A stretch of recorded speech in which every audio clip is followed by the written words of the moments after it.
Welcome to Nugget 138 with Steve Groman, and this is a continuation of our SETI series. And we're going through a particular article that was in Discover magazine of December 2020, Science or Just Fiction. Whether it's staring up at the Milky Way or studying images of Mars. That word images is important. We'll get to another time. Humans have long wondered about life beyond Earth. Well, there is a lot to look at out there. Just because we're looking up in the sky doesn't mean we're looking for Right, E.T. not for E.T. Just amazement of what's out there and how God put all that there and it does what it's supposed to do. That's what's amazing to me. If you go outside and look up on a clear night, it's almost impossible to believe that we are alone, says Webb. In England, he doesn't get many clear nights, but when he does, and he does step outside and sets his gaze skyward, he sees the same constellations dotting that he saw in the Apollo era. That's interesting. We love going out and seeing stars, and I've loved filming and photographing the stars and various things. We've gotten eclipse, we've gotten comets, we've shot star trails, the star night sky. In fact, we were down in Brownsville area just the other day and out 3:30 in the morning, I guess it was, something like that, 3:30 to 5:30 in the morning, taking a video of the Southern Cross. Yeah, that was amazing. And if people amazing. don't know what the Southern Cross is, look up the Southern Cross and check that out and realize that we got pictures and video of it from Texas. That's interesting, but another topic. He still feels the pull of his childhood ideas. There's something innate in this feeling that we cannot be alone, he says. If you haven't watched the previous nugget, we do encourage you to watch these in order. It'll make more sense for you. And that's part of why he started collecting the Fermi solutions and setting them down in sentences. With a doctorate in theoretical particle physics, they say he is totally qualified to do this. He's given a TED Talk back in 2018, and he is a well-recognized figure in the landscape of SETI. Again, that is Search for Extraterrestrial Intelligence. Webb's book and the pile of papers before that explores dozens of Fermi solutions under sections headers like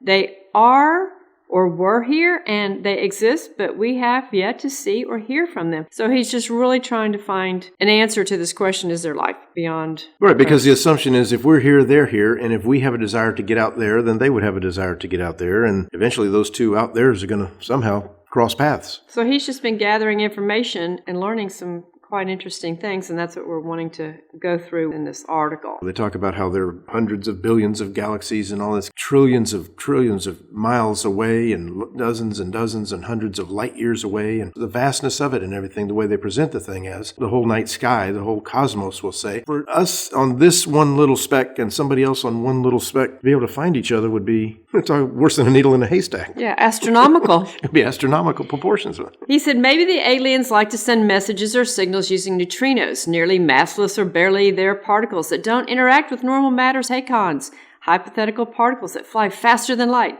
Maybe they use the more conventional radio or optical transmissions, but at frequencies or in a form astronomers haven't sought out. Maybe a signal is sitting on data servers already, escaping notice. Maybe the extraterrestrials subtly alter the emissions of their stable stars, or the blip, blip, blip pulsations of variable stars. Maybe they put something big, a megamall, a disk of dust, in front of their sun to block some of its light, and a kind of anti-beacon. Maybe their skies are cloudy, and they consequently don't care about astronomy or space exploration. Or, hear Webb out, maybe they're driving UFOs, meaning they are here, but not in a form that scientists typically recognize, investigate, and take seriously. Well, I'm glad they take that stuff serious. I want to remind people, don't get too locked up in all this stuff, especially watch for your children, because don't let them get all locked up in this stuff. And we've seen over and over, it draws people away because it is just so enticing and exciting, but it's not what God's Word says. but I think if you read through this article with us, you'll see how fanciful And up in the air it is. seems. And he's just mixing science and science fiction. Right. And it's actually not mixing it. I think it's science fiction with a few little blips of science. He says his favorites involve phenomena astronomers have studied closely only in the past decade or so. Maybe aliens could spin up millisecond pulsars, dead stars as dense as atomic nuclei that spin hundreds of times per second, giving them an energy bump like Hot Wheels cars passing over booster tracks. Or perhaps the cosmic cousins prefer to communicate using gravitational waves, the ripples in space-time the Earthlings just learned how to detect in 2015. I like this next sentence. There's a problem with these ideas. That's pretty true. There's a problem with these ideas, though. They suffer from modernity bias, the term historians and political scholars sometimes use. It means that we tend to conceive of society's current state as both inevitable and significant, the most significant, and view all else through this lens.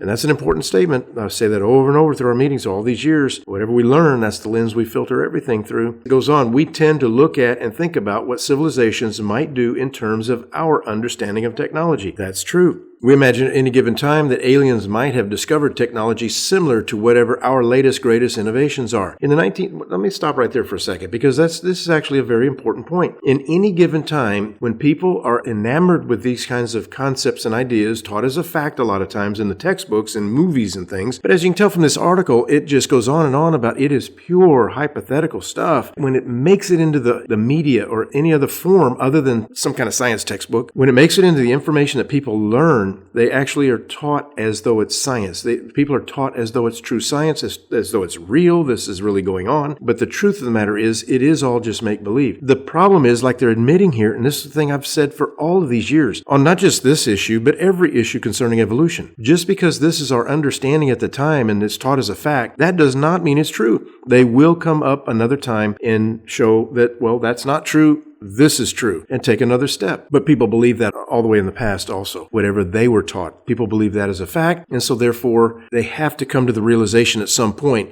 that they might have been wrong. They might have believed something that's wrong. That's hard for a lot of people. So we should be careful of any and all of these kinds of things right from the start. And here's a good example of how they're trying to explain this, that we are assuming that these extraterrestrials are developing at the same rate we are. And he's referring here as in the 19th century, canals transformed terrestrial cities. And we've seen a lot of canals, especially in the Northeast in New York and in Pennsylvania. And these canals did indeed transform the cities. And so then they talk about how astronomer Percival Lowell popularized the idea that little green people had constructed canals on Mars. They are saying that because we're doing it at this time, they must be doing it also. That there's congruent technology here. And after humans mastered radio communications, astronomers suddenly thought the aliens might too. Ditto lasers, ditto gravitational waves. And I want to interject here. I'd mentioned that I was really enamored by all the space stuff, and he's talking about Mars and little green men, and many of you may have read the Martian Chronicles when you were younger, and I'll never forget how the book ends. The children look up at the dad, and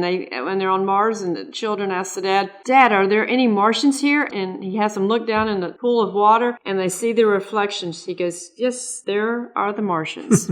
I may not have gotten that exact, but that was the point, and it really stuck with me. So we were just inundated with this stuff then. And now, it's not just now. We were too. Right. We have been heavily influenced by this. The difference these days is it's more and more factually presented. It's not just the Jetsons. It's not just futuristic movie concepts and such. It's presented as though, no, this is really going on. This could really be true. That type of thing. The aliens, should they exist, might be using technology humans won't invent for millennia, if at all. And while scientists do sometimes see past Earth's technological thresholds, they and the rest of us are notoriously bad at imagining where our technology is going. Did anyone predict Uber would come out of ARPANET? How then could it be possible to imagine where alien technology might go? Actually, this is all kind of a good point. Yes. That I actually have never thought of. I think that it does stand to reason that why do we think that they're doing the same things at the exact same time? I mean, it's all just so, this makes it even more ludicrous, realizing that why would we be having the exact same development at the exact same time? Yet they got here